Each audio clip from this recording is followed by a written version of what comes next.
welcome to the Book Yard. That's Sam. And that's Kai. Hey. You can't tell, but I'm pointing. I have to set the scene for you guys. Yes. Right now, we have Diet Coke. Yeah. We just filmed one other episode. I am on 4 ibuprofen, a headache, and a dream. Absolutely. She's hanging in there. So we're absolutely feral and unhinged right now. For sure. We were talking about what we were going to say that we've been up to on this episode. Because it's always a struggle when we record like 2 or more. Yeah. Sometimes when we record like 3, it's just by the end. We haven't been up to anything. You literally have been with us the last 3 hours. So we have to like save stuff. For sure. I'm always like, no, I'm going to say that on this episode. Yeah. This just happened.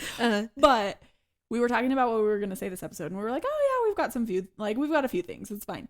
And then we started talking about what would happen if we like woke up and there were $50,000 in our bank account. Yeah, even just one of our bank accounts.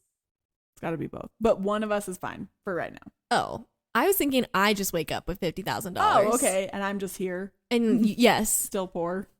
Well, I'm gonna get you everything you need, butthead. Okay, fine. We'll do 2 scenarios because obviously we were living in 2 different worlds where both of us are rich. It's fine. We're both rich. That's fine with me. Okay, I like it.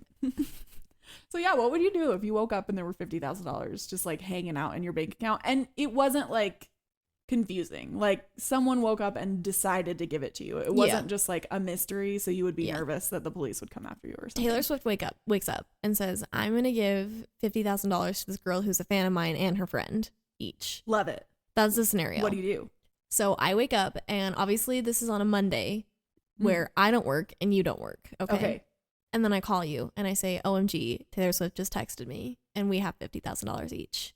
No way. And you're like, she's really unethical, but I'll take her money. Absolutely. That's my first thought. I knew it would be. Billionaires love them. Sam, anyway, we just got $50,000 and you're still complaining. How dare you? Absolutely. Till the day I die. But I'm calling you and I'm saying, do you want to go to Chili's? And then we can go buy bazillions of books. Absolutely, I would. And then we go to Chili's. And we get 2 Triple dippers. Not just one. Normally we get 1. We get 5 skillets of queso. Oh my gosh. 2 salsas at once. Yeah. We have one where we literally mix up the salsa and the queso into a thing. Oh, that actually would be fire because we do that anyway. We already like doubled. But we have a designated salsa queso. Yes. Yeah. Queso. I also kind of want to get the ribs there just because of that one episode on The Office where they go to Chili's and get the ribs. And then get the baby back ribs. Yeah, but I've never had them because they're kind of expensive and I don't really want to like waste a Chili's experience. So I would get them for sure. Ooh, that's actually a really good idea. Like we could try everything. Maybe I'd get like a dessert. We could get their skillet cookies. I never get desserts at restaurants because poor. But if I had $50,000, just show up. We need to go get. We also need to go to Red Robin. Yeah, we do. You have a gift card. I do. But in this scenario, we don't need the gift card because we're billionaires. Because we each have $50,000. And then I always have to be a little bit rational, so I'd pay off my car. I would probably pay off my car too. But then I'd be like, let's go on a bookstore crawl.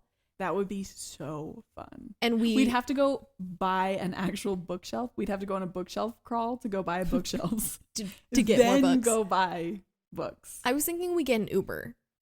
Because Ooh. you don't really like to drive into super busy areas. And we're going everywhere. If we have that much money, we're going to literally every bookstore that I ever know. I like it.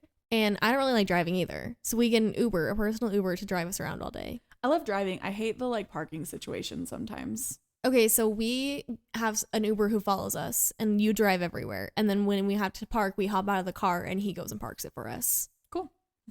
Does that work for you? Sure. Or we just have someone like clear out a parking spot before we get there. Oh, okay. We'll call ahead and be like, hey, we have $50,000. We're coming to spend it. I'll give you $1. Can you just make sure there's a parking spot ready for me so I don't have to be confused about street parking? Okay. So obviously we go to Poppy. Yep. We go to Planted and Pages. And we get a bazillion plants too. Oh, absolutely. And we hire someone to drive all of the plants back to our houses. So we don't have to worry about the dirt. Them. Yep. Because we do that every time. Yes. We also go up to Midway to Folklore. Mm-hmm. And then the Salt Lake ones I thought were pretty good. Yeah. Like I really want to go back to King's English. Yes. We go back there. We get you more of that lotion. Yeah. I love that lotion. Yeah, Em uses it all the time now. And it's always like, okay, it's so good. We keep shopping at different stores and then we come back and we pick up M and we go get Peruvian food. Ooh, I love it. What a good idea. Yeah. And then we're out $30. Yeah. Because the Peruvian food, which doesn't matter because we're billionaires. We're clearly very rich. Yes. So I'm just thinking we go absolutely feral and get every book we've ever wanted. That would be so many books. I know. I would love it. I know. And then I'd move out of my parents' basement. Yes. Then we'd buy a townhouse for you that day. And we buy one that has 4 bedrooms, so obviously. I can live there. Sam has 1 bedroom, and then, like, obviously Sam and Em have 1 bedroom. Sam and Em also have a playroom where Em plays video games and I read books. Yes. And then you have a bedroom. Mm-hmm. Then we have a recording studio. A recording studio library. Well, we have to have 5 bedrooms because Troy has to have his own bedroom too. Yeah, Troy has like a cute little... I was picturing, the master bedrooms that have like a separate little like sitting area or whatever. Yeah. That's Troy's room. Oh, okay. That works too. That's fine. 4 or 5 bedrooms. Okay. Well, honestly, here's the maybe weird part of this scenario is I was imagining only I wake up for $50,000, but we still do all of that. I love it. I don't know how far that's going to get us. How would I pay off my car with your $50,000? Well, We'd be broke. No, I pay off my car and then we pay off your car. Because I don't have that much left on my car. Yeah, I don't have a ton. So we could pay off both of our cars. Yeah. And then still get all of that food and still do everything. And then honestly, we could probably pull together some of my savings, what money we have left, and then some of your savings and still put a down payment on a townhome. That's true. Or a house. With my $17 and your several $1,000s, we could definitely get one. That would be perfect. Like, I think we could still do it. I think so too. I just think it would be way more fun if we had $100,000, you know? For sure. But I just want you to know that, like, if I woke up and had $50,000, we're still doing all of that. So anyway, Chili's, again, just casually mentioning that we are open to being spokespeople for you. Yes. We hate showing our face on camera, but Sam does. Absolutely love Chili's. I will do anything for a camera, honestly. I like that. That was funny. In the least pornographic way possible. That's exactly where my mind went. I know it did. I was like, wow. I saw the gloss go over your eyes and I was like, dang it. Honestly, though, no. If Chili's came to me and was like, will you do a toe ad? I'd probably say yeah. I would. Feet, for sure. Nobody's going to know it's my dogs. No. But for Chili's, I might tell everyone it's my dogs. Absolutely. So anyway, I'm so glad you guys were here for that because now you know what we'd do if we had $50,000 between us. And we definitely want to know what you would do if you had $50,000 and what books you would buy. Yes. Like more book related, fine. But like, honestly, tell us something unhinged too. Like what would you do? I have a whole note in my phone that's called Books I'm going to Buy When I'm Rich. Yeah, you do. And it's all of the books that like I've either borrowed from you or listened on audio that I want the physical copy of that I'm just not rich enough to buy. I would buy all the books I've read on my Kindle. Yeah, you would. Absolutely. I have so many of them. Yeah. I just need physical copies, but it's fine. Maybe I'd pay for a VIP experience with Rachel Gillig. I had something in my brain, but it went away. What about Rebecca Ross? Ooh, that would be so fun. I honestly would just want to be her friend though. Oh. Well, how are we going to meet her? Obviously, we figure out where she goes on vacation and then we show up and we're on a girls trip and we're reading books. And she's like, oh my gosh, I love to read. I'm actually an author. And we'll be like, what? We don't even know. Who are you? What? And she'll be like, oh, I'm Rebecca Ross. And we'll be like, oh yeah, from Sisters of Sword and Song. And she'll be like, that's my least known book. And we'll be like, yeah, we love you. We just can't keep our cool, even in my dreams. It's fine. Well, while that was an extremely awesome rant, let's get started. Yay! Okay, today we're going to be talking about the first book in the Ruinous Love Trilogy, Butcher and Blackbird. This is the first of our little romance kick that me and Sam have been going on. It's actually been pretty crazy. So honestly, that might be what the life is going to be for a couple episodes here. Yeah, if you are into romance, like the next few episodes, including this one, will definitely be for you. For sure. Because neither of us are really like, okay, Kai, you really like romance. I like romance, yeah. I feel like romance is definitely like a bottom genre for me. Not bottom, but like it's not like my top genre. Except right now, after the amount of romance books I've read, it is literally my top genre on Storygraph right now. She's been going crazy. It's been crazy. Like genuinely, I've just been like, okay, I'll read a few and then I'll like I don't know, wake up from a trance and I've read 8 books on accident, and I'll just be like, okay. You can keep an eye out for our July Storygraph recap, because it's going to be insane. It's going to be a lot to handle. And honestly, I don't want to see your face when you see which books they've been. I think between the two of us, we will have read 30 books in July. Yeah, honestly, probably. That's insane. I think I'm 12 so far. I genuinely took last week off after I finished the other books I was reading. I was just like, I need to calm down. I'm at 10, and I think I'm going to at least finish 3 more before. In the next 2 days? Absolutely. I should probably have 1 more done. It's at least 13, which is a lot. Between the two of us, we've read 26 books. Yeah, which was half of my original reading challenge goal, but I'm way past that point now. Yeah. But yeah, we're going to be reading or talking about Butcher and Blackbird by Brynne Weaver. Let me give you a little blurb, you guys. I'm Blurb Girl today. Yay. I got this. The viral TikTok Friends to Lovers dark romantic comedy full of murder, chaos, and spice. Unlike anything you've read before, now available in all bookstores. Wait, that's not right. I really like that. I feel like more blurbs should have that. Was that the New York Times bestseller thing, or whatever that it they was put at top? Before it was before this. I love it. We're keeping it. Now available at bookstores near you. Okay, now let me actually read you about the book. When a chance encounter sparks an unlikely bond between rival murderers Sloane and Rowan, the two find something elusive, a friendship of like-minded pitch black souls. From a small town, West Virginia, to upscale California, from downtown Boston to rural Texas, the two hunters collide in an annual game of blood and suffering, one that pits them against the most dangerous monsters in the country. But as their friendship develops into something more, the restless ghosts left in their wake are only a few steps behind, ready to claim more than just their newfound love. Can Rowan and Sloane dig themselves out of the game of graves, or have they finally met their match? Ooh, spooky. Yes, I have read this. Sam, we've both read this. Yeah. Tell me about your experience reading it and kind of how you're feeling. Okay, so I read this book in February. We'd seen it a few times, together while we were doing book crawls and online. I'd seen it all over the place and was just okay, yeah. And I was overall seeing a lot of positive stuff about it. Yeah. And we had, I think, just read Bride or something like that. I think we were in that kind of kick where we were starting on we saw a bunch of romances and they were all just slightly more unhinged than the last one, and we were just okay, yeah, we'll see. So one day I just picked it up in my Kindle and read it. I think I was just looking for something, and I was just okay, you know what, I've seen this all over the place. And when you're kind of browsing you're just books to read, and you're okay, yeah. So I was just okay, great. And I picked it up and read it, and I definitely, so we had this fun experience. I explained to you what my thoughts about it, and you were I don't really want to read it anymore, right? Yeah.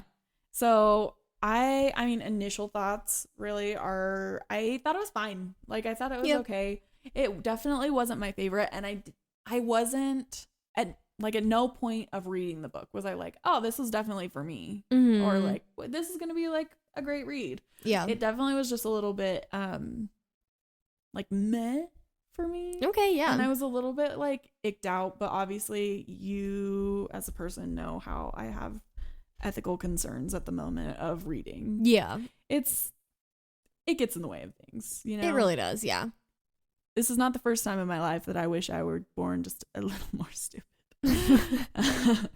That mostly comes up around politics, but still. Absolutely. Books also happens. Yep, I get it. So I definitely was a little icked out. Not necessarily because of murderers, because I like to read about murders. I like true crime.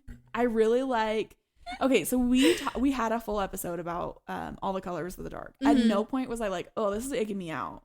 Oh, that book was amazing. I enjoy mysteries. I know you don't love mysteries most of the time, but I really like mysteries. I like the dynamics of serial killers and things like that. Yeah. Obviously, any normal person, I had a Criminal Minds phase. Oh, absolutely. Loved it. I get it. It really just doesn't creep me out a ton. Every once in a while, sure. I get weird dreams or whatever, but yeah, I'm not super creeped out by murder in general in fiction, but it was definitely a very weird clash for me. I don't know that I loved the romance mixed in with it. That's fair. That's really fair. But I wouldn't say it was bad. Yeah. I think I rated it a 3. I think so as well. Yeah, I think it was a 3. I kind of was just like, I didn't hate it. Yeah, I get that. I read it really recently. It's been on my TBR for ages, and it just kept getting pushed down and down and down and down with everything else I was reading. Yeah. And then I was finally like, you know what? I'm feeling like I can do this. And I read it, and I was like, you know what? That was fine. Like, it was okay. And I was like, but I might as well read the next one. That's true. You've read all 3 of them. I've read all 3 of them, and they get so much better. This one was definitely the most jarring, like, murdery romance clash. So if you, like, didn't hate it and you're kind of like, okay, the characters are kind of fun, I would recommend continuing because I really enjoyed the rest of it. First book was definitely not my favorite, though. I gave it a 3-star as well. Okay. I do want to kind of disclaimer. This is a very very spicy series. Yes, like absolutely. And some pretty like unhinged things too. So like it just because obviously we're already deep into fun spoiler territory and everything, but yeah, it is like very sexually graphic. Yeah, and like murder graphic. Not absolutely. Like, it doesn't like describe like, oh yeah, and then I murdered someone. It's like definitely graphic scenes and sexual scenes mixed with murder scenes, which is anyway, that's up to you to decide how you. It's crazy. Like they literally murder someone and he'll look over and be like, and then my cock got hard, and I'm like, what? You're like, no. Like it was like that, where like it was like absolutely. A crazy, like there was no transition. It was just like bang, you know? Well, I think what threw me off, and I am just gonna say this because I know we're gonna go a little bit more into it, but I do think that was probably the thing that mostly like freaked me out because I expected them to either be serial killers or like normal like romantic feelings. Because obviously when you read about serial killers, you expect them to be like kind of dysfunctional and you expect them to like enjoy the suffering of others and blah, blah, blah, blah. But then when you're reading like a romance, you get like either functional or dysfunctional relationships and everything. Right. What I didn't expect was like, I am legitimately like murdering people and having fun with it. And I do enjoy seeing these people like be brutally murdered. But I also like am having a healthy sexual relationship. It just didn't feel super like possible to One me. thing I specifically remember that Sam told me after she read this was that she felt like it was so crazy because she was like, okay, I feel like these murderers and the way that they do it, they're definitely sociopaths, but then at the same time they can have these love feelings in their relationship, and it's very confusing. It was the fact that they had a normal relationship. Like I almost wish it was more dysfunctional because I feel like it's one or the other, right? Like you can either form healthy relationships with people and you process things normally, or you can't. And it was really odd to see people who very clearly couldn't form like a normal relationship then be like, oh yeah, and my best friend and we go see the movies all the time. And it's really fun because we're really empathetic individuals and we actually really love people and it's super awesome. And I'm going to have a normal, healthy relationship. It's going to be super fun. And I was just like, huh. It just didn't feel attainable. Yeah, it was very odd to me. Yeah. So kind of on that note about how it's just kind of like, oh, I feel really honored for this, but I'm a part of a book club, and anytime I read anything, I have like 3 or 4 girls who will message me, and they message me for requests too. Like every week I'll have somebody be like, hey, do you have something along these lines? Because they like trust me with their life, and it's such an honor, honestly. That's so nice. Like I'm like, oh my gosh, and they're always like, that was a perfect read, and I'm like, what can I say? Doesn't it feel so good though when people do that? Absolutely. My stepdad Bill, all the time he'll be like, I need a new read. And he'll just like look at me and I have to like rack my brain and I'll be like, what are you looking for? And anytime he gives me criteria, I love that. At this point I've read so many books that I can be like, okay, this is what you're looking for. Do you ever get that like light bulb moment? It's so fun. Well, when people are like, do you have any recommendations? I'm like, what are you looking for? And they're like, I'm looking for a this and this and this. And I'm like, I have the perfect book. It's genuinely so fun. It's so fun, but I read so much at this point that like I have so many. But like anyway, so they saw that I read this, and I had 2 girls from my book club and then another girl that we work with. So I had 3 Rachels message me asking me like, hey, would I like this? Would I want to read this? Like I saw you read it. And I was like, ooh, I really liked it. It was very murdery and kind of gross, but it was really spicy. And every time somebody's like, I don't know. I don't know what it is about the description of this book that definitely turns people off. Because it happened to me. Either it turns a lot of people off, or you get the one random person who's like, oh yeah, I love it. Yeah, and they're super excited. Even where I was like, I don't really know about that. I read it and I was like, okay, no, I was in. I'm fine with it. Was it my favorite read of all time? Nah. No. Top like 20? Nah. but I was like, okay, fun, you know? Yeah, that's true. So it's kind of hard to pitch this book, especially where me and Sam are sitting here being like, oh, we didn't really love this. Like, I'm not turning you away from reading it because, like I said, I really enjoyed the trilogy as itself, but it definitely was a different kind of read. Absolutely. I am, as we're talking about this a little bit, I am realizing this is probably the first deep dive we've done of a book that really hasn't been our favorite.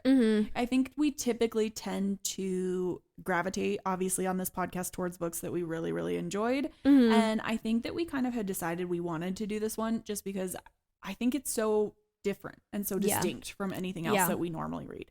And I think it's important that not every single book we read for the podcast is one that like is the best book that's ever existed. Yeah, because we really want to be a good, honest, like, sounding board for you guys. Like, we don't want to just be shoving everything down your throat being like, we loved this, because that's just not the reality of reading. No, it's not. And I would say for every like 5-star book that we read 3 other books that aren't 5 stars. I would say at least 5. Yeah, no, like we read a lot of books that aren't 5 stars. No, like we can still enjoy them, but at the same time be realistic that like it wasn't our favorite. Absolutely. And I think that needs to be more normalized in the reading community. I think so too. Were there things about this book that you really enjoyed?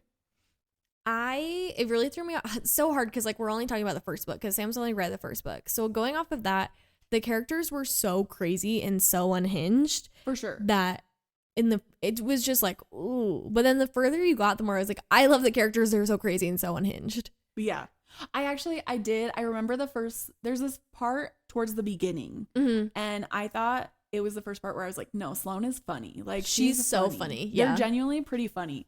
I think she said she like boobily boobed somewhere. Like she was just like totally making fun of like, you know, how people portray women and everything. I thought it was so funny. I was like, this is genuinely enjoyable. Like she's just funny. She's hilarious, and their relationship is so interesting because they meet on a whim one time because Sloane is kind of caught in this situation where she just murdered someone, but then she got caught in his cage. Yes. And Rowan was coming to murder him as well because they're both murderers who only murder bad people. Yes. Which is a very weird distinguishment, but that's how all of them are. Like all 6 of the main characters throughout the series, they only murder people who are like rapists or hurt children or are serial killers. Yeah, like they only like go after terrible people. So he was coming to do the exact same thing and then came in and was like, oh, I guess I'll let you out. So then after that, they kind of like made this whole like, we are going to make a game every year on this day of getting the information and us having to track down the person we have to murder. Yeah, it'll be like a fun little race. So that's how they're really, as a concept, pretty cool. It is pretty fun. And so how it kind of works is his brother Lachlan takes like all the information and searches what he needs and gets everything and then gives them like clues and then they go from there. And they do this for like 4 years. Yeah, it's a long time. And like nothing like ever really happens. Like it's just kind of like yearning but you really get to see their personalities in that time and they are just so crazy. Oh, absolutely. They're so unhinged. I think it's so funny. We also find out later that he's like basically stalking her. Like he's just like been around her this whole time and like frequently like comes to her house and will, like watch her and everything. And you're just like, okay. Yeah. Which I know you have a major critique about. So you have to share. Okay, yeah. I do remember. I actually just said this, so I don't know why I forgot. I don't know either, but it's fine. No, I absolutely have a major critique about his whole like stalking and being a murderer and everything thing, right? So last episode we mentioned that Rowan is also like a chef. Yes. And it's his day job. So he owns 2 restaurants. He's in the process of opening up a second one. Yes. So even more work. So like, yeah, he's opening up a second restaurant. He has a first restaurant and he like works there full time as the head chef and owner for some reason of the restaurant, right? We find out that he's stalking Sloane as well. And once a year, he's taking at least a week and a half off work to go murder people. And then also just like on the side, he still murders people. Because this isn't like they don't start the game and then only murder that person. Like they're still actively murdering people throughout the year, right? Yeah. But it was killing me because I don't know obviously I don't in person know any Michelin chef. But how is this person running like an extremely successful business? Being the chef full time. does the restaurant close for like the weeks of the year that he's gone killing people? I doubt or does it. he have like sous chefs there? That's totally fine.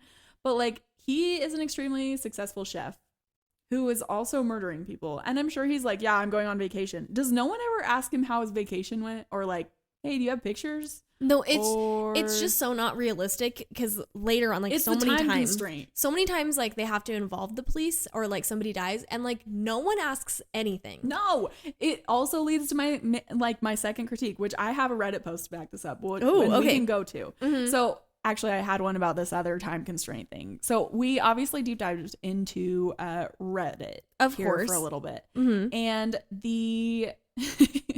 Hold on. I'm going to read this whole thing to you. So this thing covers quite a few things, but it does go over my time constraint thing. So this is, are you ready for it? I'm absolutely ready. Perfect. Okay. This is by Elizabeth Salander on the romance book subreddit, but this was also her Goodreads review. Like she posted her Goodreads review mm-hmm. on Reddit so that people could see it. Okay. She said, this book is just an excuse for smut. LOL. There is hardly any plot to the story at all, with the exception of a surprise villain shoved into the last 15% with a bonus, annoying miscommunication subplot that's introduced and resolved in about 20 pages. Even though the chemistry between these characters is really solid, it sometimes comes across as more intense lust rather than actual love. And the marathon sex sessions become eye-rollingly banal after a while. Anyway, the narration of the audiobook is really well done. The last 30% of the book became pretty annoying to get through because without a plot to drive the story, the only thing that kept the book interesting was the tension of will they, won't they get together. Once they actually get together, there's nowhere for the story to go, thus surprise villain that is easily beaten by Sloane on her first attempt. It felt pretty underwhelming as a climax to the story. Other stuff that doesn't really matter but irked me anyway, which was my main point. I absolutely do not believe that Rowan has the time and money to be a celebrated chef of 2 restaurants while also having time to be a serial killer and stalk Sloane. Which I was like, amen, girl. For that alone, I was like, I'm going to read your review on our podcast. And then the second point, I cringed at every scene of Rowan and Sloane fucking in the restaurant. People eat there, guys. Please just stop. It's not open yet. I was laughing really hard because I was like, I didn't even notice. Like, I didn't even care. But yeah, I definitely, that point, I was like, yeah, that was my critique. I just don't understand how someone has the time to work a full-time job, be a celebrated chef, try to open another restaurant, stalk a woman who lives across the country, and take a long vacation every year so they can go murder someone. Yeah. It was a time constraint for me. Yeah. Well, and in your Reddit thing, we pulled so many things from Reddit. So it's just going to be Reddit town for a minute here. Yeah. But Sam in that had actually mentioned something that I wanted to talk about. And love it. While we were researching this, we noticed a lot of people talking about the audio version versus the physical version of this book. Yes. So let me read this review to you. This is from Kayola on the Dark Romance subreddit. It says, this is one of those books where reading versus listening makes a huge difference. The audiobook/performance was top tier and made me enjoy it. But if I had read it, I know I would have DNF'd. And we see a lot of people being like, those reviews. I just listened to it. Like, I couldn't actually read it. I wonder, we talked about this a little bit. Because he's Irish. Yeah. I bet he had an Irish accent. Oh, I'm sure. Because we both read it. Like, I read it on my Kindle and you read it. You had the physical copy, right? I did on my Kindle. Okay. But, I mean, if I were listening to an Irish accent, I'd probably be fine with it, right? Like, I wouldn't care if he didn't have time to do that. I can't imagine it as an audiobook, guys. No, neither can I. Like, I'm glad that everybody liked it so much better as an audio, but I'm also like, I cannot imagine. You imagine driving in your car and pulling up to a stop sign and listening to it? I would be so embarrassed. Yeah, me too. There was some pretty intense, like, spice in this one. Yeah. So, yeah, no, that definitely is interesting. I think it would have been a completely different experience with audio. Yeah. But I definitely would have been very picky about when I listened to it. Oh, me too. And kind of jumping off of the intenseness, I know we want to talk about the graphic parts of this book for at least a second. Okay, yeah, let's just acknowledge them. So spice-wise, there was quite a bit of spice. Like, there probably a full third of the book is like spice. And it's not vanilla. No. By any means. No. Although we did read something on Reddit where someone was like, the spice just like fell flat for me. And I was like, How? Oh my gosh. I genuinely don't know how crazy you have to be for it to like not have like been interesting, to say the least. Yeah. But it definitely like wasn't plain. Then we also get some very murder graphic parts. So there is like a very specific scene that I know that if you've read this that you already know what we're talking about. But they basically go to this house and they believe they've tracked down this serial killer and everything. And the serial killer has someone working for him who they believe has been lobotomized, because this is what that guy does. Like, he lobotomizes people, which is like disgusting and like, ew. But they have this poor guy who's there, his name is David. David. Not actually a good dude, but hey, in the moment you don't know that. But David has obviously been lobotomized and whatever. And he's just like hanging out in the house, and they kill the serial killer guy. He's nonverbal, by the way. Yeah, David is nonverbal, and it's a very fun moment. He ends up like eating intestines, I believe is what it was in the kitchen at the first. And then also ice cream that is made of cum. So when we're talking about graphic scenes, we mean like genuinely graphic scenes, like genuinely unhinged scenes. People didn't love that. I mean, maybe people loved it. I didn't like love. I didn't particularly love it. Yeah. It wasn't like, okay, it wasn't the craziest thing I've ever like seen ever. Like, again, we all had like a fun Criminal Minds phase and whatever. There's some gross stuff. Oh, that pig episode, I will never forget. Oh, I hated that. Yeah. Sad. Ugh. Oh, now I'm gonna be sad about it. I love that episode, but I hated it. I think about it all the time. Me too. Okay, but yeah, no, it was like genuinely disturbing stuff sometimes. So if you're sensitive to that, try not to. This just isn't your book, and that's totally fine. Yeah, on the note of the spice, I actually have another Reddit comment pertaining to it. So this is from Loose Seal 2 on the Book Talk Reddit subreddit. It says, aside from an innuendo or joke, you won't see any spice until about the 2/3 mark, maybe even third fourths. But once you do, it'll take the driver's seat and the plot will get pushed aside. For said spice, it is a bit graphic, ? I suppose. I'm not sure how else to put that. It's definitely not, quote, lovemaking. It's more fucking.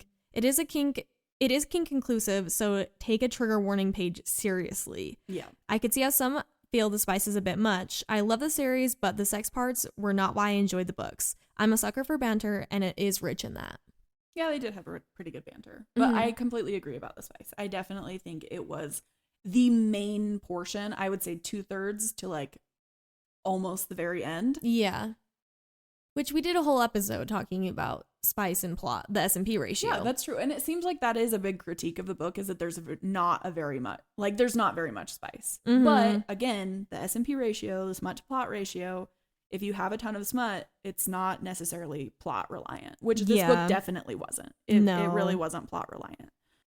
I will say one of my other, like, I have two more, like, little critiques. Yeah. Because honestly, I'm going to say it really wasn't the worst book I've ever read. But I definitely thought that there were critiques that I was just like, okay. And obviously I got caught up on critiques that weren't like the main part of the book. But definitely like logistical critiques were my like issue. One of them was from Meticulous Fragments in the subreddit books. And they wrote, the heroine is somehow simultaneously so brilliant that the FBI has no idea what she's doing, but also has to be rescued by the hero almost every time they go out together, which I definitely kept seeing. Yeah. And I was like, okay, she's just probably not that great at it. Like, she's just not a great murderer, but she was like a famous murderer. So like, obviously she's doing something right, but every time they would go out and like commit a murder, Rowan would have to save her like at least once or twice. She definitely wasn't very talented in that aspect, but once she did get a good murder, I think what made her so famous was her art that she created with it, and would like take out their eyes and like and do like crazy stuff. Like she would like put things on strings and like webs and like make a whole map and like this crazy stuff. Yeah, she definitely had some like crazy talents and stuff, but she wasn't like she wasn't very good at what she did. But that leads me to my next one, which it's my last one here. Written by Farrah Banana in the book sub as well. Hello. They wrote, they do not explain how they get away with the murders. The book tells you that these protagonists are brilliant and good at what they do, but it never opens any opportunities to show just how brilliant they are. The FMC is literally captured by her target as the story opens, and that should have been a dead giveaway that this book isn't what I was expecting it to be, yet I read on. Yeah. And I see a lot of critiques with that. Yeah. Kind of following that, I do have another one here. Okay, good. This was deleted. So, like the account. So Yeah. I'm sorry, I can't give you credit. Sorry, guys. It was on the romance books subreddit, but it says, there aren't very many serial killers, at least not the ones that get media attention. In the first chapter of this book alone, there are 4 mentioned currently at large in the United States and have very silly names. The last part actually... Yeah, they do have really fun names. I didn't even think about it. That last part is actually pretty believable because there are several real life killers who are given pretty silly names before they get caught. So that's a cheeky detail I guess I can live with. But it is implied that the main characters are serial killers who mainly hunt serial killers. And it's just hard to believe that there are enough of them in existence to keep them in business. So I just don't understand. And then the next thing was like, serial killers aren't exactly genius masterminds that the documentaries make them out to be. A lot of them escape arrests for a long time due to sheer incompetence on the part of the police, and the main characters of this book already seem hyper aware of their methods and motivations in a way I suspect real killers are not. So this person goes on for a while just talking about how the serial killers were just not very like serial killery. Like they had very good personalities and like they were interesting, which serial killers really aren't a lot. And they actually made this comment, which I don't know very much about, but it says, serial killers are rarely women, and when they are women, they use different methods from male serial killers. I'm not trying to be anti-feminist, that's just how it is. The FMC in this book appears to use methods typically of male serial killers. How many times can a girl say serial killers? I feel like 70, I'm getting tongue-tied. So hashtag girl boss, I guess. That's true. I think Sloane actually does mention that, though, in the book. I think she specifically, and I could be totally remembering this wrong, but I think she specifically mentions at some point that they keep looking for men. Yeah. And she's not a man. Like, no. So, yeah, just a lot of critiques with them as killers and also how they were attractive. And this person's like, serial killers are very not attractive. Everybody loves to overhype Ted Bundy, but he was not cute. No. Kind of looked like my grandpa, which is so creepy.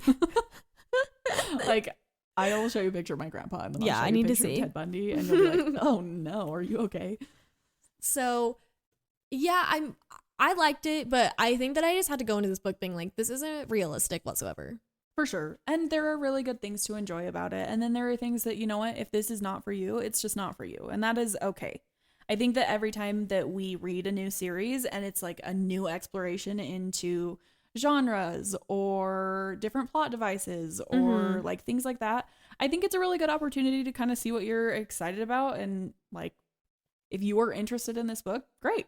Yep. I'm really not here to be like, you are a weirdo if you loved Butcher and Blackbird. Yeah. Absolutely not. I'm not ever going to be like, oh my gosh, they're a weirdo. I'm going to be like, okay, that's cool. Like, it really just like wasn't for me. And that's totally fine. Yeah. One fun thing I really did like was her nickname. I thought that Blackbird was so cute. I think that was a fun nickname. Like, it was just so precious, I thought. And I thought that Butcher was a fun play on words because he's literally a chef. So it just like made me laugh. Yeah, I thought it was cute. Fun. So yeah, it really wasn't like terrible, and it wasn't even bad. Let me just tell you, I didn't rate it like a 2 or anything. I think I rated it a 3. I also gave it a 3. And I just think that, you know, it was a solid book, and we'll move on. I probably won't think about it very much, which I haven't in the last 6 months. I have, because I just read all of them, but that's okay. I also was having really weird dreams, so I'm glad that it's over. Yeah, gotta take a break. You need like a fluffy book. I have one in mind. Perfect. I know exactly what it is. I'm so excited. Okay, so we're going to switch it up a little bit, and Sam is going to talk about our concept for next week, which is different than we normally do, so I'm excited. Yeah, this is totally Kai's territory, so I am like, oh my gosh, what do I do? But Sam's been so excited that like I just feel like she had to be the one to deliver. I am so excited about this one. You are in for a ride. So obviously you guys know this about me. I am not a huge romance person, but we've already warned you that we're on kind of a little romance kick here. Yep.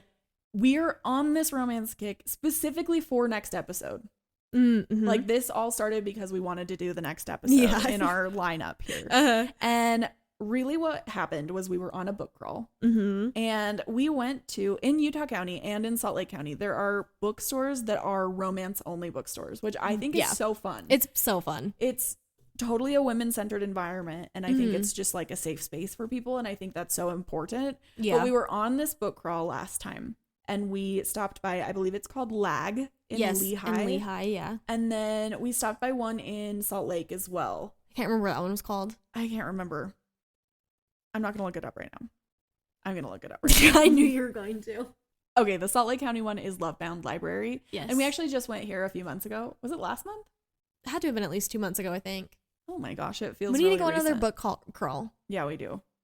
So we've been to a bunch of these romance bookstores, and we were really surprised. I think the first time that we went to them, we were like, there are so many romances. Mm-hmm. And we started noticing that they, as romance bookstores, is just one genre, were split into kind of like subgenres. And we were really, really excited about it because I think that there have been romances that I've read and I've been like, I really liked this. And then there have been others that I'm really not super interested in. And a lot of it has had to do with the subgenre of the romance, which I think is so fun. Yeah. So this whole concept started because we went and we saw these genres and subgenres, and we were like, okay, we are going to do an episode dedicated to the romance genre. Yep. And go over a lot of these subgenres. So in order to do that, we had to read a lot, like a lot of romance books. So we went into the stores and we kind of were like, okay, these ones are really popular. There's a ton of hockey. Yes. A ton of like baking. Yep. I found an archaeology one. We have Aliens. monsters, aliens, westerns. Mafia. We have mafia. We have billionaire. We have so many different so many. We're going to talk about romance. at least 9 books next week. Yeah. So we've each read a ton of romance in the last like 2 weeks. Like, it's ridiculous. Because we are trying to prep for this episode, and we've kind of gone through and figured out what each genre like is made of, what the like tropes are, and what like we like about them, just so we can kind of introduce you to some more romance. Yep. So if you are kind of like us and romance is not your top genre, stick around for next week, because I can guarantee you is something for everyone in the romance genre. And I never thought I would say that. No. So I'm genuinely very excited to go over these because there really is something for everyone. And it's going to be a fun episode. It's going to be amazing. Please show up and just enjoy. Absolutely. Enjoy the ride. And honestly, you're going to get some really good recommendations and some really weird recommendations. And it's that are be still fun. good. Yeah. If you enjoyed today's episode, you are in luck. We post every Monday, and you can also follow us if you want to get your fix throughout the week on Instagram, TikTok, and YouTube at the Bookyard Pod. Bye. See you guys.